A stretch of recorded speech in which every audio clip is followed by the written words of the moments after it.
Hello and welcome to Uptown Tonight. It is, oh my gosh, March. I got 15th? 16th. Oh my gosh, I lost a day. Yep. March 16th of 2022. It is over 50 degrees outside and everything is melting, and you're going to hear my sump pump running in the background constantly tonight. So be prepared to hear the growl. But, you know, it's been a great day. I don't know. I finally get a day off tomorrow, so I'm actually really excited just for tonight. That's basically it.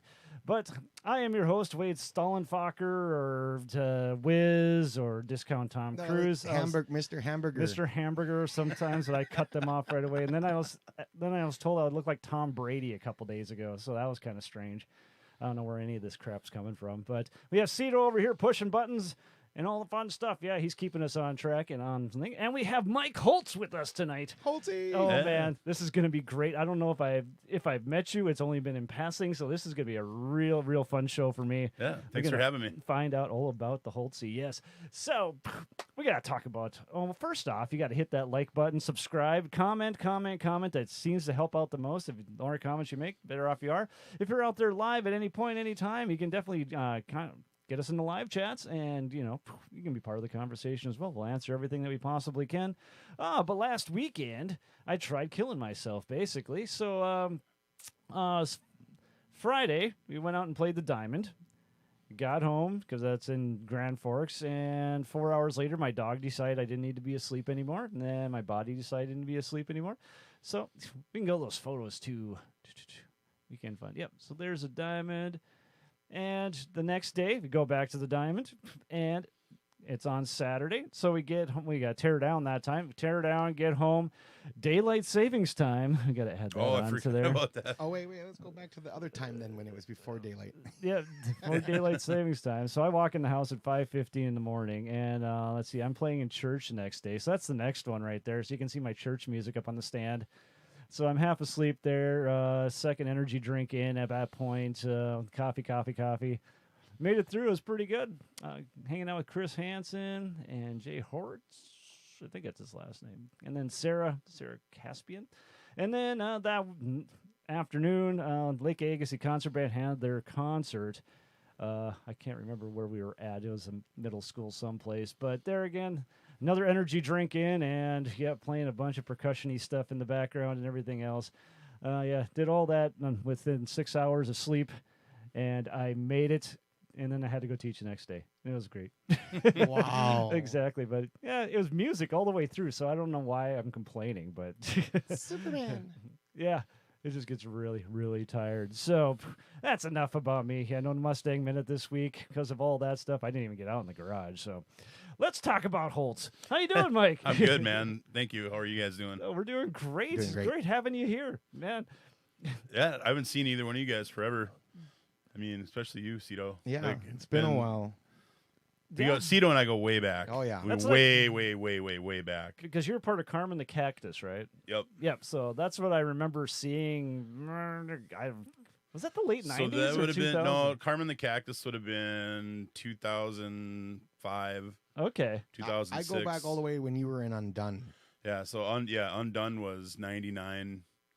It was 99 we got together, and then put out our album in 2001. And so Carmen was like 2002, 2001, There we 2002, and then we went, we were together. Because I remember about 8 seeing years. all the Carmen the Cactus advertising and then all the Cito and Topher cat advertising at the same time. So those are the two things I remember from that era, I guess you can call it. I remember when it was Cito and his brother. Yes. The Cito and Aaron show. The Cito and Aaron show. Going way back in there. God, that was like Elks. Yep. North Fargo Elks, 99, 98, Classic. 97. Yeah. There was a big acoustic scene back then. It was us, you, Lucy Black. Dark Raven. Yeah, Raven Blind Dark Joe. Load, Blind Joe. There was some other names in there, too. Wow. Yeah. I actually just ran into Raven a couple weeks ago. Oh, sweet. Yeah. I never would have guessed it was that expansive. I just seen your guys' names out there. Yeah. And Blind Joe here and there. Well, it was a good scene. I mean, there was like really, you kind of had that, like the Ralph's Kirby scene with some of those bands, like with Planet Purple and some of those guys that were around Of course, the Bad Mojo guys like Trevor and Pat. And, Yep. The Legionnaires too. Legionnaires, And yeah. This was almost 20 years ago. Yeah, yeah. Doesn't And I seem that long. No. Well, it's like it all started with like the Elks they really supported. They would let people come in and do shows, and we had a couple of parking lot shows, and I mean there was Grand Forks was pretty cool too. With there was a lot of those. They'd get 4 or 5 smaller like acoustic acts and put them together on one bill, and it was always the same knuckleheads. Like it was always us. Yeah, we just saw Pete Moss in Grand Forks this last weekend. Oh yeah, that's right. What was his stage name again? I can't remember. But he was always there in the Whiteys and Blue Moose. Yeah. East Grand Forks. Yep. Yeah. So yeah, we go way back, man. It's crazy. No, it's awesome. So let's bring you back to brass tacks. What's your story there, Mike? Well, I grew up. I'm from Breckenridge, Minnesota. Breckenridge. Yeah. We'll forgive you for that. Born and raised. Yeah, I was on the good side of the river. Yeah, I mean, grew up there. Started playing music. I started playing piano when I was in elementary school.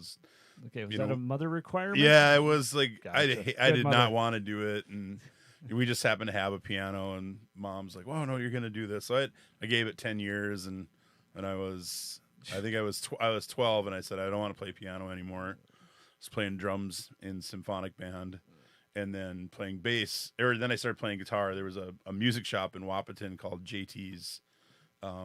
Jeff Traum from Fairmount, North Dakota. He's no longer with us anymore, but he was a very big supporter of getting kids started on guitar.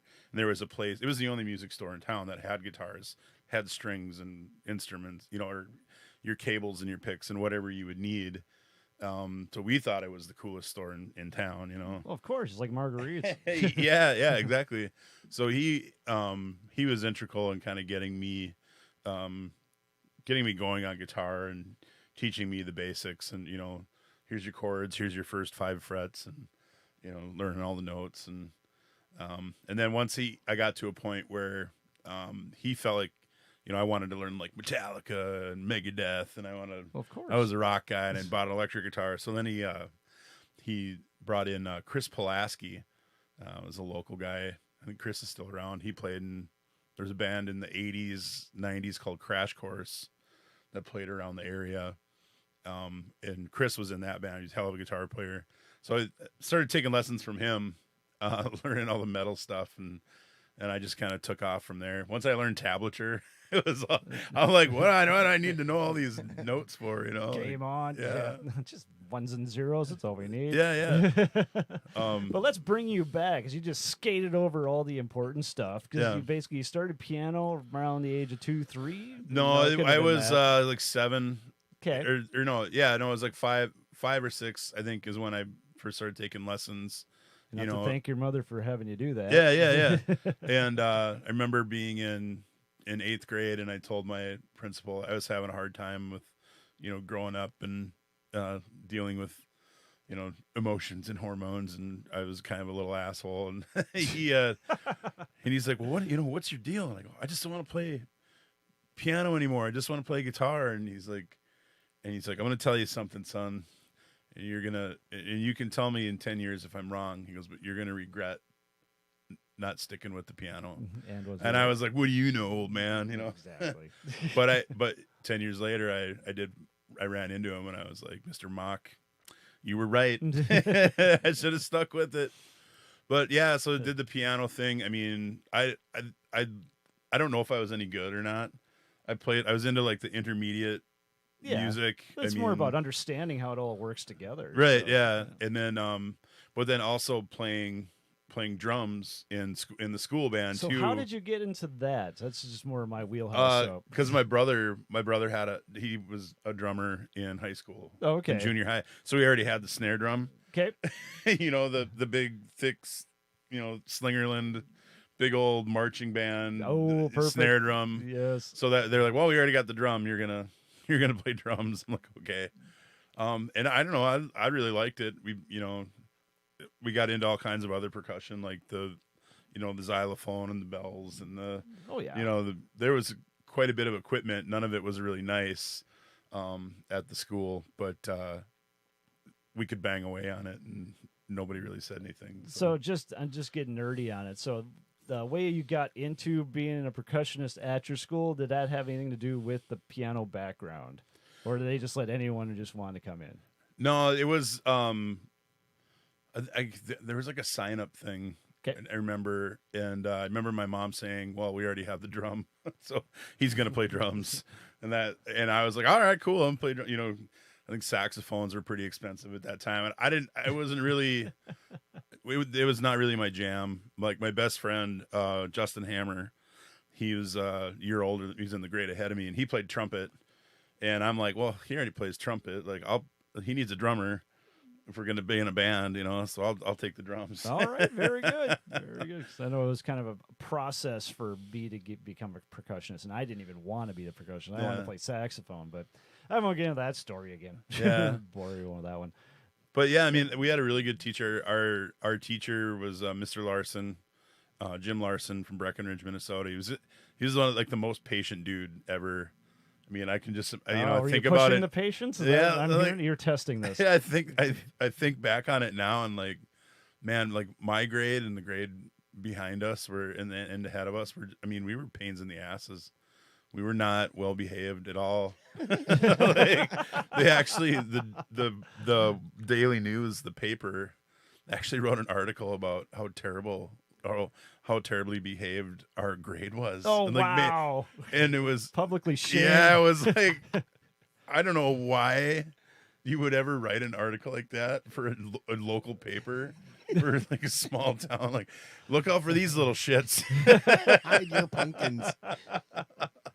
I mean, that's stuff you can get away with back then. Yeah. I mean, we were like, to us, it was just normal because we were, I don't know, we were all very happy children, but you know, we like to goof around and make each other laugh, and it was a pain in the ass for the teachers, I'm sure. Oh. Yeah, looking back, well, obviously, yeah.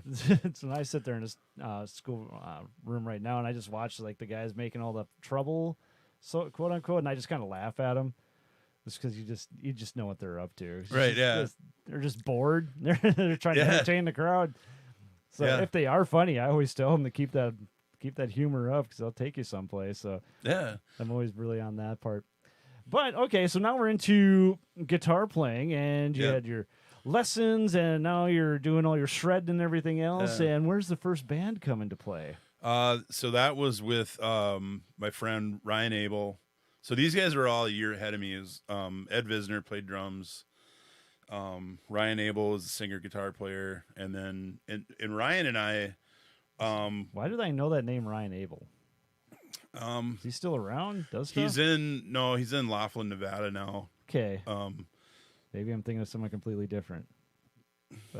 But yeah, so he was a farm boy. I don't know. We were just friends growing up, and we would go out to the lake.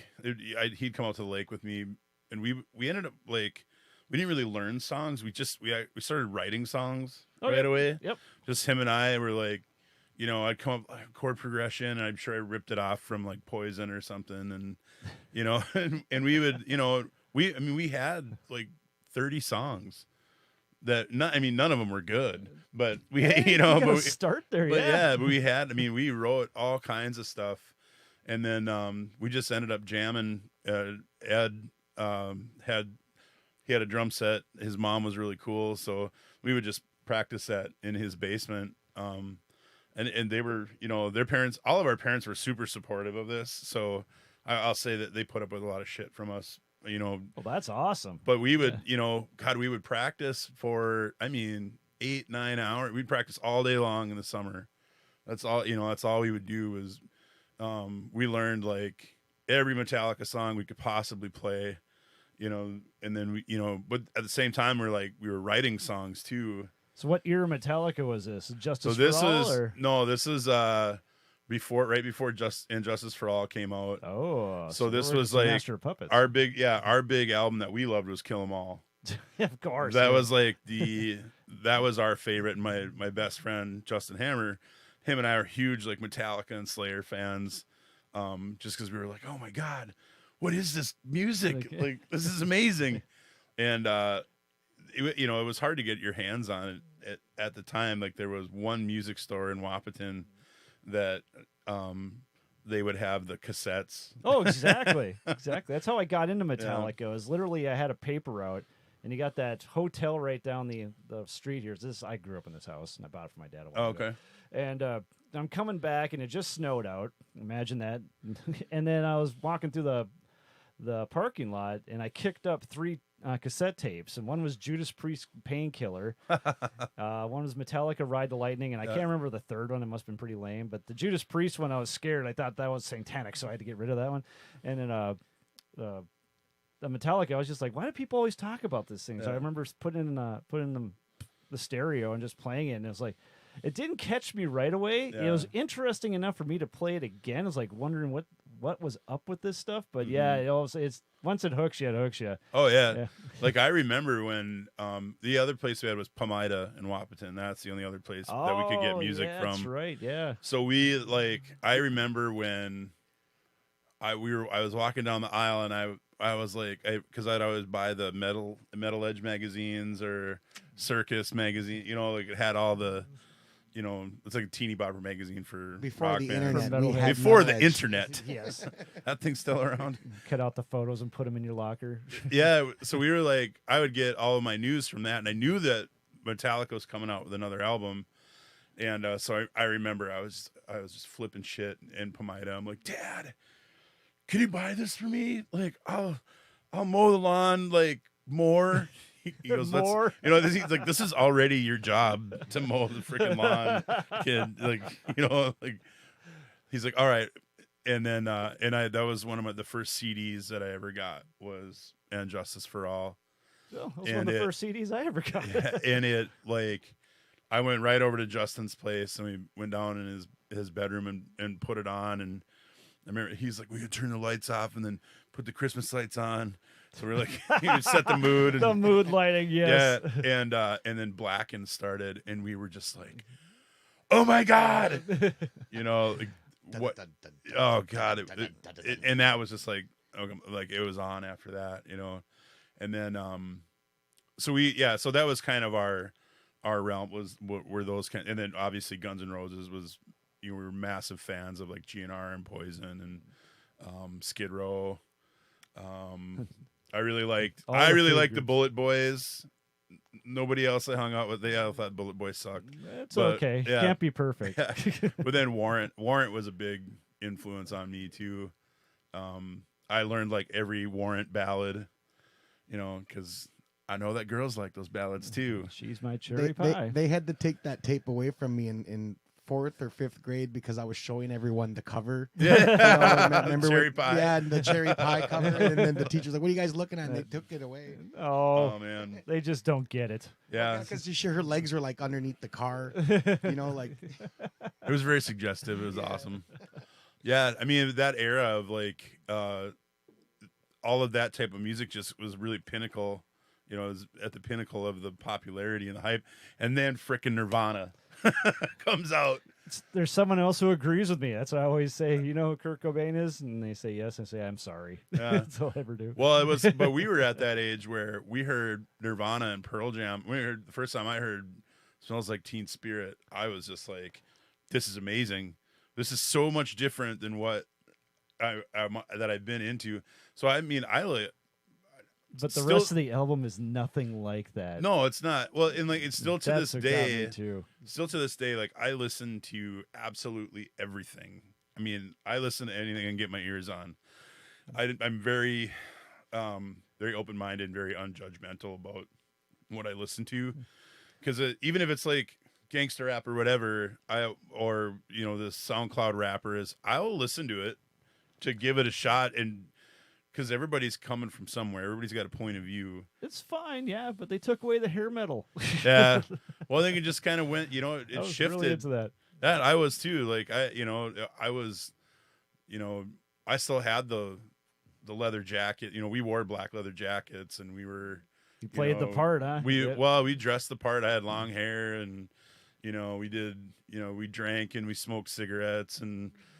Smoked really, really shitty pot and like, and we lived the life too, because we thought we were anyway. I don't know, but I mean, I still listened to all of that, as well as like the West Coast bands, like the grunge bands that came out. I loved it all, like Soundgarden and Mudhoney, and I was just like, oh, this is just even more great music. But I was still listening to like Britney Fox and Guns N' Roses, and I would still listen to all that stuff. And I think people thought I was like, oh, you're not cool if you like Warrant anymore. And I'm like, what are you talking about?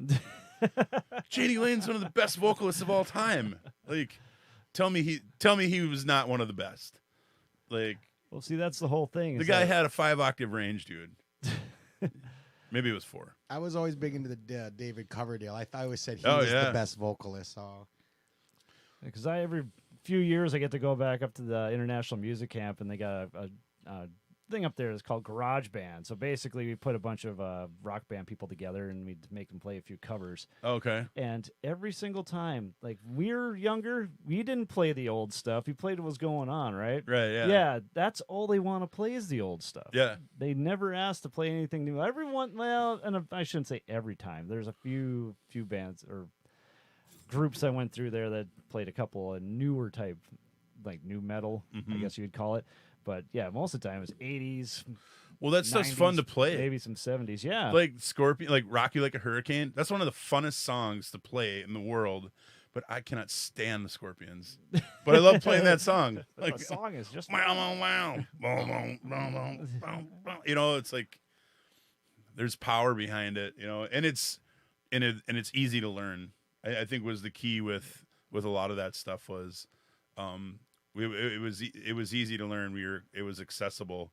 We could translate it to playing it live, like not well, but we could do it. Yeah. I remember we used to try doing Jackal and all those songs, and like those early 90s guys that, Slaughter and them, that they were transitioning from that Nirvana era, but they were still trying to make an album. And the Jackal me off. Yep. I saw Jackal once open up for Aerosmith, and they did that chainsaw song. Oh, yeah. And they actually brought a chainsaw out and did the little solo with it. I thought that was pretty cool, but then all he did was chop up a wooden chair with the chainsaw and kicked it apart. That was their big stage show. Yeah. I thought that was kind of lame. Jesse James is one of those. That's his name. That's one of those guys that's got he's got the golden voice. There was you remember Novocaine Tongue? Yeah, actually I do. Yeah, like Jack was the singer for Novocaine Tongue. Was one of those guys that had that Jesse James voice, where he's like, that's just the way his voice was, and it was effortless for him to sing like that, He was one of those guys that like, God, I wish I had a voice like Jack, You hear somebody sing like that, and you're like, oh my God, yeah. Not this guy. Yeah. And there was a friend of a friend of the family, their son out at the lake, he was really into Warrant, and he was really into all that, and he could sing, he could hit those higher octave notes like Janie Lane could, and it would just blow me away, because that's not, my vocal range is, I had an okay one back then, but I couldn't hit those like those sustained really high notes, I had to kind of fake it. It takes a special kind of person. Yeah. I mean, there's some of it you're born with a certain vocal range, and you can only learn. I think you can only learn to sing so much higher. Like you can expand it, but you're only you got to limit. Your limits are. Yeah, you got to stick to your wheelhouse. Can you guys sing Journey? Nope. Nobody can sing Journey. They had to scour the whole earth to find one guy that could sing Journey. So. Yeah. And that's why I sit in the back. Yeah.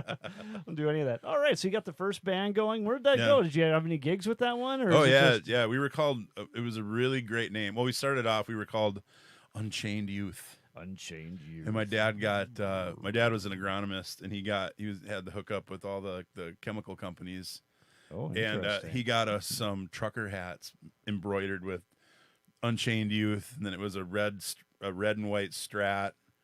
And then it was each of our names underneath it was like it was like something your mom and dad would do. Like, oh, look, we got these made for you. And I'm like, did you have to put all our names on it? That's kind of stupid, but I bet. Do you still have those? I still have 2 of the hats. Yeah.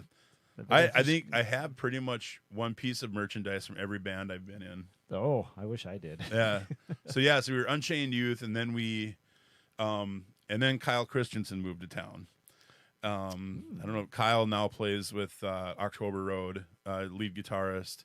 But I met Kyle when I was 15, and I was like, you got to join our band, man. You have to join our band. Like, I jammed with him. I'm just like, this guy's fucking amazing. Like, we got to get him in. So then we jammed with him, and of course all the guys in the band were like, oh hell yeah, this is awesome. So then Ryan could be more of our lead singer and not so much.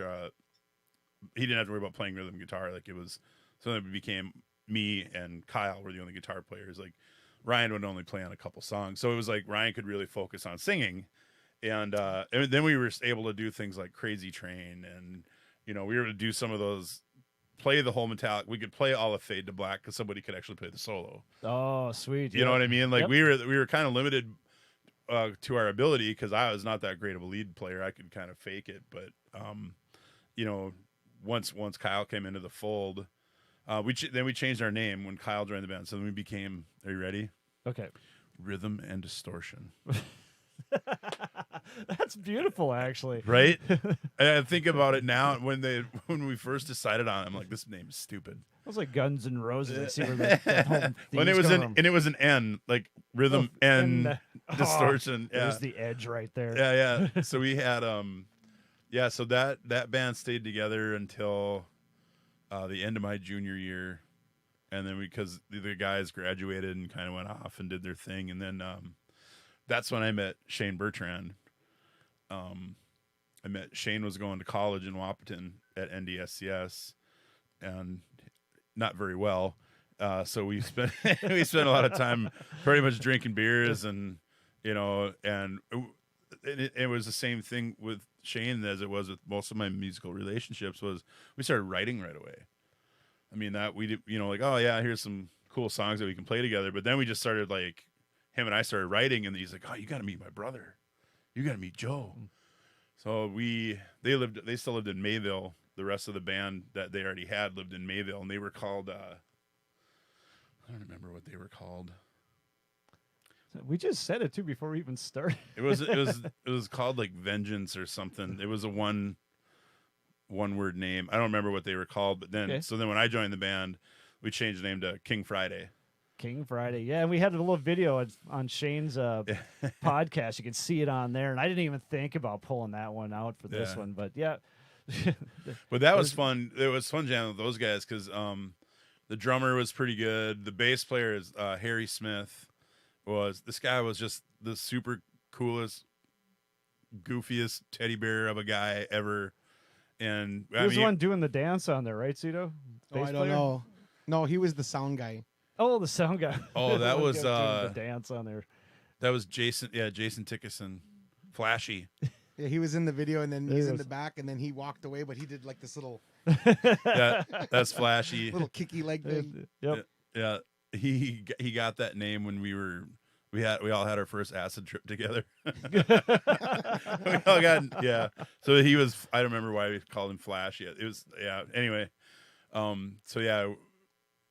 hanging out with those guys, and then the King Friday thing kind of fell apart. I was tired of driving to Mayville all the time. Imagine that'd be and I was going through rehab at the time. A senior in high school, going through outpatient rehab, and my mom thought it was a bad influence that with playing with those guys, and I'm like, they're actually good because they would be like, oh no man, you gotta chill out. We got a gig or we got to practice. You can't be like drinking or doing anything else. And I was like, oh come on guys, it's fine. And I was actually the bad influence on them. Funny enough. But yeah, it just kind of fell apart. I mean, I think if they would have lived in Fargo, it'd probably been a different story. Gotcha. But then, you played some shows with them then. We did, yeah. So going back to Unchained Youth, Rhythm and Distortion, there was the old movie theater in Breckenridge. Yes. It was called, a guy named Jerry German bought it and like turned it into like his vision was like a teen center, but he realized he wasn't going to make any money selling soda You know, so he the establishment came with a ballroom license, Okay. like a setup license. So you could walk in there with a bottle of Captain Morgan, and then you just had to buy the soda. Oh And yeah. you could like mix your own drinks. Yeah. Yep. It's Like the small town setup bars, license. Yeah. I don't even think they have those anymore. Just remember hearing about them. Yeah, but it was cool. So like older friends of mine, like my cousin was 10 years older than me, and he had a bunch of friends that lived in Breckenridge, Wahpeton, and they would come and see us at they called it the Ridge, was the name of the club, because it was the Ridge Theater. So he kept the name as the Ridge.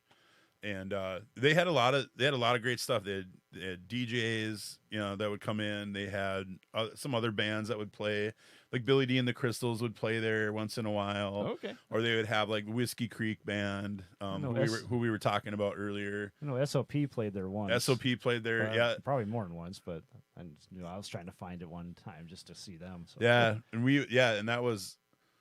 Yeah, we opened up for them both times. They were so loud in there. It was the room had the most. Their T-shirts didn't lie. Oh, dude, it was the worst acoustics in this place too, because it was tile everywhere. Oh, great! And it was like this big movie theater meant to be like a echo chamber essentially. Ugh. But yeah, so after I graduated high school, and then I moved to Minneapolis and went to the Minneapolis College of Art and Design. And at that time I was focusing on just like being sober and, you know, like Fair. trying to be a serious like graphic artist. And, I gave it a shot. I gave it a couple years, and I was just not into it. And, I had connected with my friend, Galen Davis from Wahpeton as well. He's playing guitar, and I was back on a weekend. I was at a party, and he had he had this really nice Ibanez Gem, like the mid '90s Gem, like one of the OG, like with the monkey grip and everything. That's what it was. Yeah, there it is. Yep, the Steve. And Vai I thing. didn't know anybody that had that that was the nicest guitar I'd ever seen from somebody that I knew. You know, I was like, this is unreal. And then I'm like, I play too, man. Like, I haven't talked to you forever. And he's like, well, let's jam. I'm like, okay. And then we met Eric Severson, he played acoustic. And this is a group of people that we all kind of met from like house parties in Wahpeton. Okay. You know, these guys were all like science school people, whatever. And then our drummer was Adam Hagen, and it was just the four of us, and we ended up calling ourselves Samsara. And we wrote we were pretty much all original. We didn't do a lot of covers, and it was dark. It was like it was some pretty dark stuff. It was heavy. It was dark. We tuned down like a step and a half. We tuned down to like C flat. Oh, I gotcha. Yeah, we were like, you know, we were in it to win it. But yeah, so that was 98, 99 is when that started, and we were together for a couple years. It was kind of short lived, and then we started playing gigs with Sons of Poseidon. So we met. How the hell did we meet Carter? Oh, we were playing at the Bowler. Ziggy introduced us at the Bowler because Carter and Hat showed up, and we got to know those guys because we opened up for the Slam at the Bowler, like an audition in the upper deck. Yep. God, I miss that room. That was so fun to go see bands there. Yeah, I don't think they do anything at the Bowler. No, they don't do. Their buildings falling down, I think. Yeah, but so we met the Sons of Poseidon guys and started playing shows with those guys. And then at that time at like the Rick's, I think, and that's when I met you, Cito. It was like that's when I met you and Aaron. Yeah, was because I was still playing acoustic stuff. Like the one thing I never stopped doing was playing like solo acoustic shows. I played my first show in Fargo at the Cork and Cleaver. Gotcha. When I was 16 or 17. Oh, really? Yeah, Okay. I played my first show in Fargo. Played on the Thursday night 7 to 9 gig that has been going on. They haven't stopped that gig for, 20 25, 30 years. At the Cork and Cleaver? Yeah. I play there maybe once a year. Yeah. So. And it's like, I think the pay is still the same. Yeah, it's $50. $50. Meal. I just go for the meal. Yeah, you get $50 and you can eat. Yeah. I'll get a steak. Yeah. And so, I had always played the acoustic shows. And okay, but you have to explain this. You're full metal going on full metal going like typo negative metal, and then all of a sudden in the middle of all this you just start playing acoustic. I've been doing I started with the acoustic, so I started playing like Beatles songs and all this. I guess I kind of left that part out of the story, but like I had never really stopped. Got a plot hole here. What's going on? I never really stopped playing the acoustic thing because because I could write a song and try it out, on acoustic. I could play it for people at a gig. I think I played outside the Taco John's a couple times in Breck, and I played like a little coffee shop in Wahpeton that's not there anymore, and played the Cork and Cleaver, and I'd play for friends and family at the lake, or like go to bonfire parties and play around the bonfire. Like everybody would be like, "Hey man, did you bring a guitar?" I'm like, "Yeah, big sing along, whatever." And so I never stopped doing that, and so it was kind of. Yeah, I was living in the light and the dark on the music. No, that's things. fair. It's just that part never showed up. At least any of the part of the story. It's like what's going on here? Yeah. So while you're doing your acoustic stuff, I'm gathering it was like partial original, partial covers. Yeah, it's like I play a lot of like Pearl Jam covers and Warrant covers and God, what else? Like I was big into Blind Melon. I'd play a lot of that stuff too. That's why you listen to everything. Yeah. When I was that age, I was more of a pig head. It was like, nope. Yeah. Well, and I had so many friends that were so polarized with like they either listen to this or that, and like you know, I only had like one, like my best friend Justin Hammer. Like he was the one that, he would come with me no matter what. We were with each other no matter what the other one was into. And you know what I mean? So he loves Slayer, but then he had a cousin that lived out in California that got him into the Grateful Dead. Well, so we're like, we were doing everything. We were listening to Slayer, then we were listening to these bootlegs of the Grateful Dead from like the late '60s and early '70s, and when I first heard it, I'm like, what is this? One of the first songs I heard from the Grateful Dead was Dark Star, and I'm just like, what the hell? Who are these guys?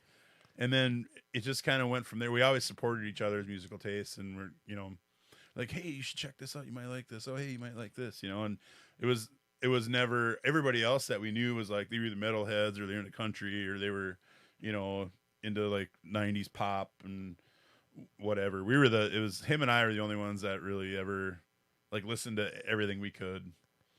No, that's cool. Get all your food groups in there at the same time. Yeah. Well, we need to get to our weekly reports, so we're going to tease this. Yeah. Favorite show you ever played and what band it was in? I know we haven't got to a few bands here, but we'll tease it right after this. I'll let you think about it just for a minute. So, Cito, what's going on out there? Well, I'll tell you, Wade.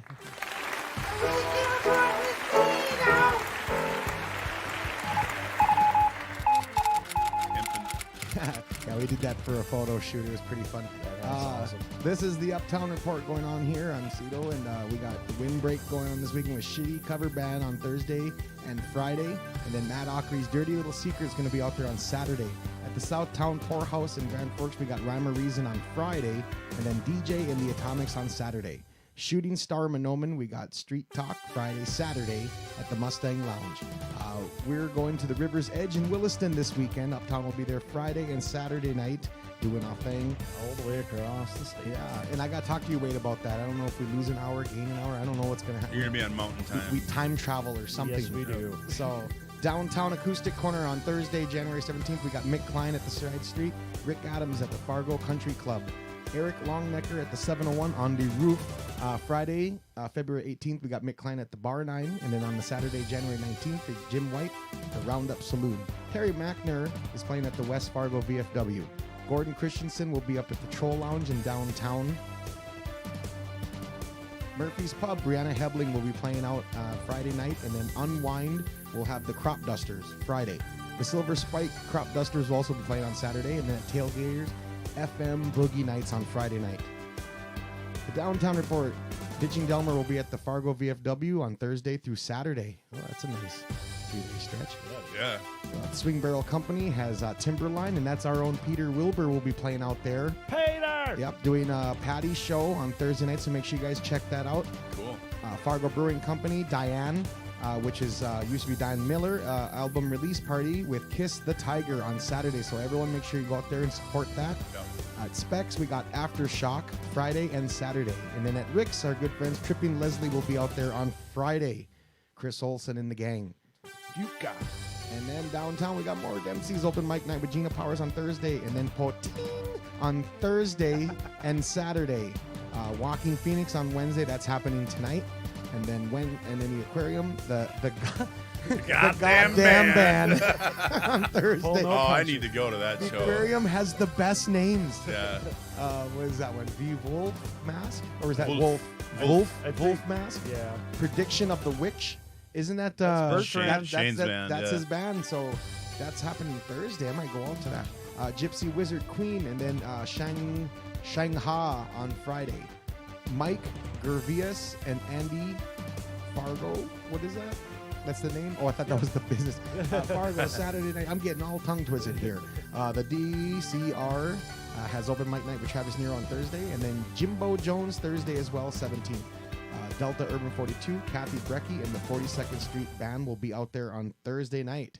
So, and then out of town, wow, we got a lot of music going on. In Minot, we got Tripwire out there on Friday and Saturday, and at our favorite place in the Bismarck-Mandan area, the Laughing Sun Brewery, we got Project Constellation happening Thursday, Lost Horse on Friday, and then Scott Previes and the Jazz Collective on Saturday. The Ojata Records in Grand Forks, Ohata? Is it Ojata? Ojata Records is Opposition Out, Anomic, Entropy, and the Prediction of the Witch. So we got a lot of metal shows going on. Yeah, that's awesome. Make sure you check that out. The Sandbar 2 in Detroit Lakes. Zach Thomas will be out there. That is an acoustic show, so just make sure you check that. And that's happening on Friday. And that is it for me in the Weekend Report. So thank you, and back to you, Wade and Mike. Yeah. Quick fun fact. Ooh, fun facts. Gordy Christensen, that's Kyle's uncle. Oh, okay. Well, it makes sense. And he Yeah. just released a little album too, right? Yeah, yep. Yep. And Yeah, I call him Uncle Frankie. Uncle Frankie. I've known him since, I've known him since I was 15 when I met Kyle. Of course. So he technically is Uncle Frankie. Music You know anybody show. that long, like that's 20 years older than you? I don't know if it's 20 years older. Don't quote me on that, but Yeah, you become family. Yeah. At some point. that's cool. But yeah, a lot of music going on this weekend. To St. Paddy's Day, I learned it's not patties, it's patties. That's one thing I learned today. But what is St. Paddy's Day all about in the first place? It's just for drinking. What's his? Isn't the Anyone have any ideas? I Saint don't Patrick? know. To have That's Shamrock Shakes, they're Yeah. delicious. I But didn't even know what Cinco de Mayo is. though, all that fun stuff. All right, so favorite show, which band, and do you remember? Some good things Probably about it. Carmen the Cactus when we opened up for Styx at Ribfest. Oh, Or not Styx, but that was fun too. But Nitty Gritty Dirt Band, Nitty Gritty Dirt. because it Band. was kind of our farewell. Because we played our last show shortly after that. Okay. Yeah, yeah. So that was like momentous. Was playing with those guys, opening up for them. We couldn't have a drummer. Their request was that the opening band, no drummer. So Trevor couldn't play the show. I don't know if I agree with that. That's kind of weird. It was weird, but Trevor's like, "Wow, do I still get in?" Like, yeah. He goes, "I don't care then." Yeah. So we like I could see him smiling. So we like bluegrassed it up, and that was one of my favorite. That's the one that really sticks out because of all the familiar faces in the crowd. There was some teary eyes, and there was some, it was. Yeah, that's the one that I'll remember forever. That's awesome. It was the fastest 45 minutes of my life. Oh, Do we have any slides of that, or we just got the big and hungry? Oh, we got a few Yeah, slides I don't here. have a lot of. I don't have a lot of pictures of myself. Yeah, I was They're trying all to- on CDs. Does anybody use those anymore? I was trying to look for your Undone CD in my CD boxes, but I have so many that I couldn't find it. I still have it though. You can probably find it at a pawn shop around town. So what are we looking at here? What's this one? So this is Big and Hungry. Okay. So Big and Hungry is myself and my very, very dear friend Lloyd Larson. Plays fiddle, mandolin, harmonica. He's been around for eons. He played with the Cheyenne River Band back in the day, the Austin Healey Band. He did a couple years down in Branson, where really? he played. I mean, he's been kind of all over. He is in the North Dakota and Minnesota Fiddle Hall of Fame. So like when the Minnesota State Fair, when they have their fiddle contests, he goes and judges, and he's been doing that for like 15 years. Gotcha. But yeah, it's just him and I, and that's my old guitar that got stolen. What? Yeah, Man, that's becoming a thing. Dude, People this coming in was- here talking about their stolen this acoustic was guitars. this is like 12 years ago already now. What kind of guitar was it? It's a Taylor 714. Oh, It's a of course. cedar top. Why does it always have to be nice Yeah. ones? Well, so if anybody, so I'll throw it out there. If anybody, I just want the guitar back. I don't care how it happened. But it got stolen with everything else, and the purple tapestries that are in there, those would have been in the bin with all the cords and everything. So it's a dead giveaway. If you got anybody that's like, oh, I recognize the tapestry, they probably know where my guitar is. Yeah. Oh yeah. It was beat up. Paul Vidsten had to refinish it several times. He got mad at me, and I was just in a band full time with Carmen the Cactus, and they didn't know how to take care of an acoustic guitar, so I messed it up pretty bad. But they brought every time Paul would bring it back to life every time. So Yeah, he's the best. He is. That one's a photo shoot from this was after Carmen the Cactus.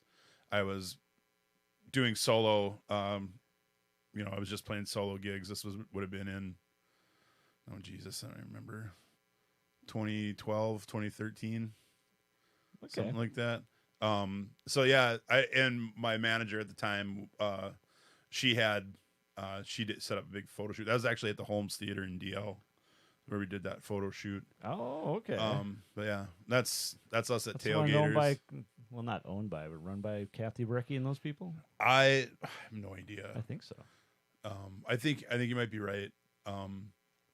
Yeah, back then I don't know. I think this was more. They had a lot to do with the Lake Agassiz Region Arts Council. Oh, okay. Had a lot to do with the theater at that time. Yep. So I don't know if Kathy was involved with it back then or not. I'll have to watch might that have one again. been. Yeah, she talked about that. Yeah. This is from the last Carmen the Cactus reunion show at the side street. That was. You just look so happy on there. I had to pull that one. I was hammered. I was having a great time. Not really. I was in pretty good shape that night. And then what guitar is that? Is that a Sunburst on there? Or? Yeah, so that's the one I have now. That's also a Taylor 714 CE, but it's like that tobacco burst. Yeah, I like that. Yeah, it's beautiful. I love it. But yeah, I'm always just kind of a one axe guy.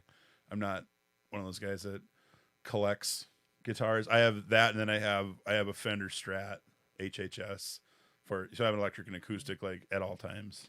Okay. Like I have a hard enough time taking care of one guitar. Well, yeah, I suppose I jumped on the picture. We didn't get to the how Big and Hungry got together though. So No, we didn't quite get there yet. Yeah. So I mean, yeah, I met Lloyd. God, I've known Lloyd for almost 26 years. We met at a jam night at Bordertown Bar and Grill. You remember that little short dude, JP, that was doing those jam nights at O'Leary's in Moorhead and then Bordertown? Mm-hmm. He'd have like he put together these jam nights, and it was coincidentally the night I met Lloyd was the first night I met Rick Adams in person too. He was so it was like I'm meeting all these guys, and I wasn't really in a band at the time when I met them. Well, I was in Undone at the time, and where I met these guys, and then I was just like Lloyd and I we played a song together, and one of my tunes. Got off the stage, took a break, and he sat down. We started talking, and we've been buddies ever since. And he unofficially would play with me, because I never stopped doing the acoustic thing. Yep. He would play with me off and on, and I'd just be like, oh, well, here, split the money with you, whatever. And then when I knew Carmen the Cactus was kind of probably not going to carry on anymore, then I approached Lloyd about. What if we make this a thing and like let's have a name instead of just calling ourselves Mike and Lloyd, So we decided like everybody always joke about we'd show up for the gig and it was Tate at Zorba's was like, I don't know if we got enough pizza for you guys, and I'm like, what are you saying? We're big and hungry and ready, and Lloyd goes, that's our name, Big and Hungry. So that's how that came about, and we were just like. Our musical joke is we don't stop at seconds; we finish on sevenths. Oh, okay. Oh man! So if you see us live, and we end a lot of songs on like the suspended seventh chord, just holding them at bay. Yeah, terrible. Yeah. But yeah, so yeah, I mean, I've just known Lloyd, and like my friend Justin lives out in Chico, so I don't get to see him very much anymore. So. Lloyd's kind of my best bud these days and has been for a long time, and he's just a great dude. He's a good guy. He's got a big heart. He gives fiddle lessons. He's got like 5 or 6 students, and oh, cool. He just teaches. He's a big fan of Mark O'Connor. Mark O'Connor won the flat picking competition when he was like 12 or 13 years old. Like the national flat picking competition in Nashville, and he wins it. And everybody's like, "Who the fuck is this kid?" Some people just. But then he plays fiddle, and he's amazing at it. So, but he has this method that he teaches that it's easier to learn for kids than like the Suzuki method for learning violin and fiddle. It teaches them to like listen and improv right away. Interesting. Okay. It's just kind of so he's got some students that he teaches that are going through the symphony program, and I think the one goes to Moorhead. He's got one Moorhead kid, and I think he's got 2 Fargo kids, and I'm not sure about the rest. But oh, cool, very cool. But are you ready for some juvenile destruction? Yeah. Oh man, we gotta throw something off the roof here. So here's this week's Off the Roof.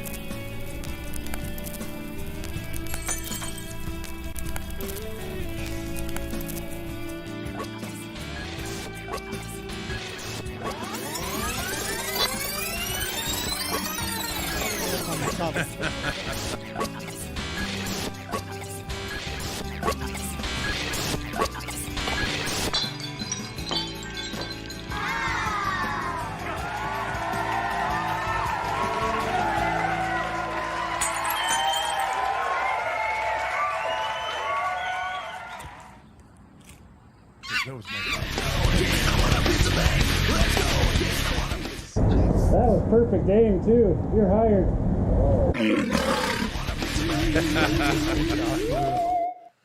Good old porcelain mug. Didn't stand a chance. Oh, that's great. So good. So, yeah, Big and Hungry. When are they playing again? We are playing the March 26th at the Silver Dollar in West Fargo. Oh, excellent. How many shows you play a year? Well, so I took a break from music, and I was a chef pretty hardcore for a few years, and I kind of pulled back. But now I'm a food broker now, and I work like an 8 to 5 gig. So we're playing, at least 2 weekends out of the month. We're out there jamming. So we're just kind of, we're not full time, but we're out there having fun, and excellent. We don't take it, we don't take it too seriously. We just want everybody to come out and have a good time, and hear some songs they know and some songs they probably don't know, and and hear some original stuff too. Excellent. So you got anything left for the good of the order here? What's that now? Anything left for the good of the order? You got like recordings or anything coming out? Or where can we find you at? That's probably the best way to say it. So there is some YouTube stuff out there. We don't have anything official, but I've actually gotten quite a few people asking me like, hey, you should start a YouTube channel with like the Undone stuff and the Samsara stuff and the Carmen the Cactus stuff and the Big and Hungry stuff. So I am putting something together. Very slowly but surely. I say, work in progress. Yeah, it'd be nice. Yeah, I'll get something up. But Lloyd and I actually I've written a couple of new tunes now, and we talked about going into the studio and recording an EP here. Excellent. Just kind of in the infantile stages. We jam all the time, so it's you never know what's going to come out. Excellent. Well, you heard it here first. But we need to wrap this up for today there. Yeah, thanks for having Mike, me, guys. Yeah, it was great having you out. Yeah. Thanks for being on, Mike. Exactly. So remember, if your drummer has more charisma than your front man, your band may be in trouble. Damn drummers. But that's why my band's doing just fine. So until next time.